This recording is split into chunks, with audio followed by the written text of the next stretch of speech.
So this was interesting. One more product to go, Mac Pro. But that is for another day.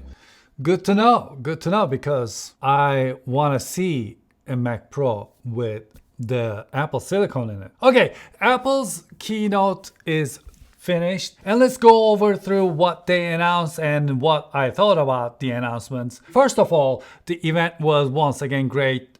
All of these visuals they use, all of these tiny ads or the product announcement videos they make, it's all gorgeous. It's so fun to watch.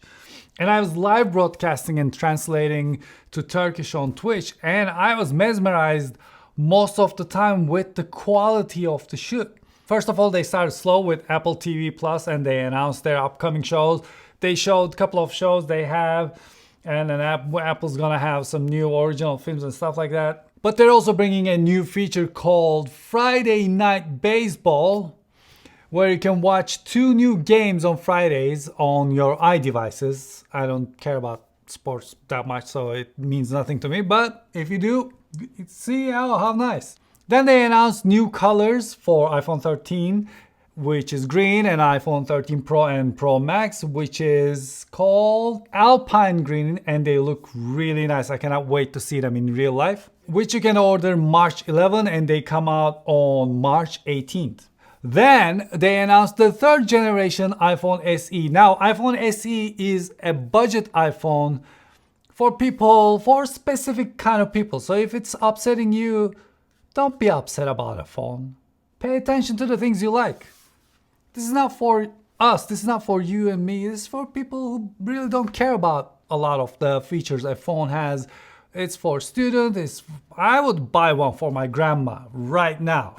And it would be so nice because the phone is only part of the thing. They're gonna be in the Apple ecosystem. I can text her, I can FaceTime her, and it's gonna be a really good device because it has the A15 bionic chip in it, which we know and love from our iPhone 13 series. And I cannot wait to test to see if it performs the same. It has 15-hour battery life, which is 2 hours more than previous generation iPhone SE. It has the same 4.7-inch screen. It has the fingerprint. It's basically the same thing with updated internals. And it has 1 meter water resistant. However, it doesn't have MagSafe compatibility, which is totally understandable. Interestingly, it is lighter than the previous generation iPhone SE. It has the same dimensions. The camera features include Deep Fusion, HDR4, and photographic style. Records videos up to 4K 60 frames per second with the rear-facing camera, and with the front-facing camera, it records up to 1080p 30 frames per second. You can get it up to 256 gigabytes of storage, which all makes sense. The pricing, it has gone up a little bit. It starts from $429 and it goes up to $579. I think this is reasonable. This is something I really can get to someone who is not really interested in these phones and stuff like that. For example, my sister's husband, he just doesn't care. This is he uses iPhone 8 and this can be a great phone for him. You can order this on March 11th and it comes out on March 18th. And then they announced a new iPad Air, the 5th generation iPad Air, and it has M1 chip in it. Yes, the M1 that we know and love. 8-core CPU, 8-core GPU, Apple Neural Engine, 8 gigabytes of RAM. It looks fantastic on paper. When we look at the specs, it looks really good. Compared to 4th generation, it has the new front-facing camera, 12 megapixel front-facing camera with ultra-wide angle, which gives you the center stage option while you're doing FaceTime calls. It of course has 5G connection. The camera supports extended dynamic range up to 30 frames per second, which is always great to have if you're shooting videos with your iPad. Why are you shooting videos with your iPad? Anyway. And then it has USB-C connector for just like the 4th generation. A little heavier than 4th generation. Same display, same brightness, same battery life. Works with Magic and Smart Keyboard Folio. And it has 2 options, 64 gigabyte and 256 gigabyte. And it starts from $599, goes up to $899. And the same thing, you can order it on March 11th and it starts shipping on March 18th. This is a really good device. It supports the 2nd generation Apple Pencil. It's a great iPad. My favorite iPad is the new iPad mini, by the way, if we're talking about it, But this, I feel like it's going to be really good for a lot of people. So up until this point, everything was fine. Everything was going good. I was happy that my wallet wasn't gonna hurt a lot. And then, of course, we had the rumors about Apple Silicon M2, and I was really worried about it. So we didn't get M2, but we got M1 Ultra, which is basically two M1 Maxes in one SoC. And to make that, they say this is not my field, so I'm not fully confident talking about this. I'm just repeating what they said. They said if this was on a motherboard, that would cause latency, power issues, bandwidth issues. So they actually had something special in M1 Max that allows two M1 Maxes come together and become Voltron, if you will. And they call it the Hyperfusion. I totally made it up right now. What is it called? Ultra Fusion. It's called Ultra Fusion. Yeah, they come together, and when they come together, of course, M1 Max becomes 20 core GPU with 16 high performance cores and 4 efficiency cores, 64 gigabyte GPU, 32 core neural engine, and it just seems like it's an insane device because this M1 Max, I still can't get over how fast and how efficient this device is. This laptop is not only the best laptop I've ever used, it is the best computer I've ever used. It still is. And every day, every time I use this device, I can't stop admiring it. It's just fantastic. I can't even imagine this M1 Ultra. I really cannot wait to see it. I cannot wait to test it. So what does that come in? I'm really glad it doesn't come with the MacBook Pro, because then I will have to trade this and then get the new one and wait for the new one. This comes in a computer called Mac Studio, which is Apple's new beefy chunky, if you will, Mac Mini that has the M1 Ultra in it. It's like a double burger. You can either get Mac Studio with M1 Max or M1 Ultra. If you get it with M1 Max, the port at the front is USB-C, and it starts from 512 gigabytes of storage. And if you get it with M1 Ultra, the front ports are Thunderbolt, and the storage starts from 1 terabyte. It looks really interesting. The most of it is about the heat dissipation. Has a really nice cooling system, and they say you're gonna barely hear the fans, which I believe because I barely hear the fans on this device. I cannot wait to see how that one works.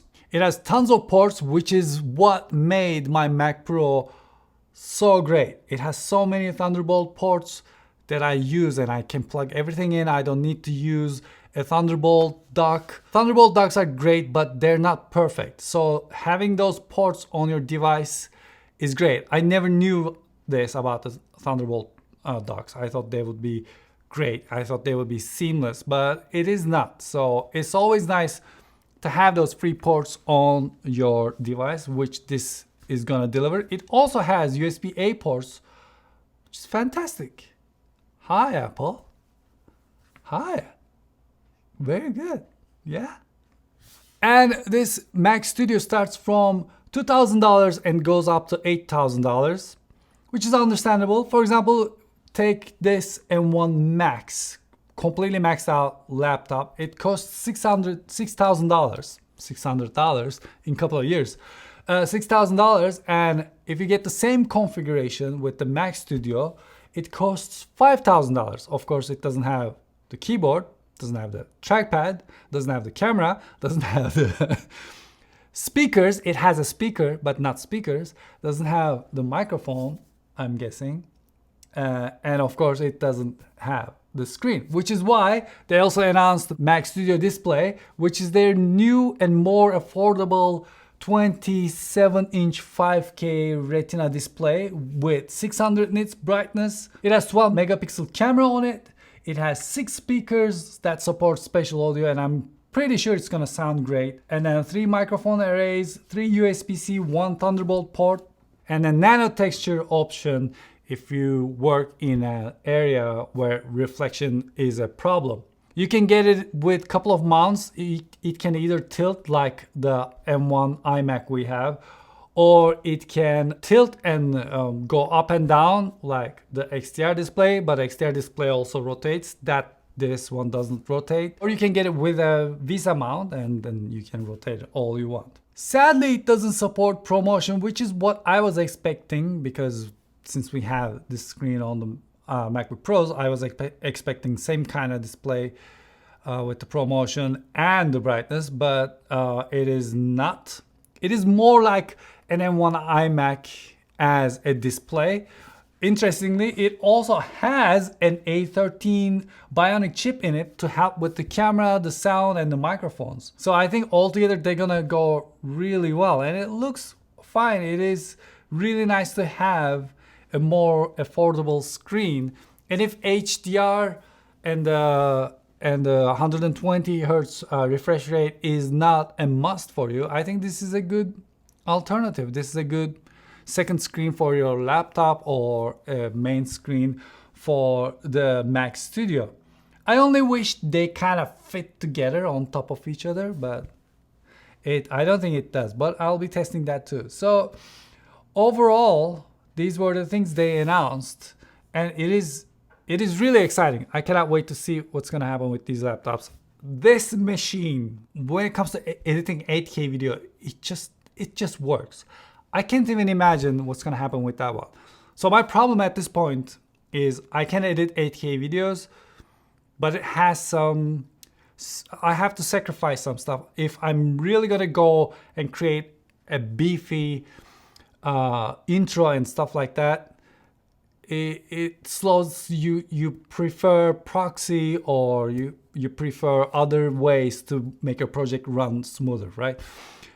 I'm guessing with this one, we will be editing 8K videos just like how we edit 4K videos. So it's gonna be a crazy, a crazy machine. I cannot wait to see it. But as usual, what I'm curious about, what you think about these products. Please let me know in the comment section below what you think about the Apple keynote. What did you think about the things they announced? Are you getting any of these? Which one are you getting? What do you think about the green iPhones? Yeah, I'm really curious. It's very exciting. It's been a good day. It's been a good day. This is good. This is good. This kind of kicked me out of my, depression. I'm good. This is good. All right.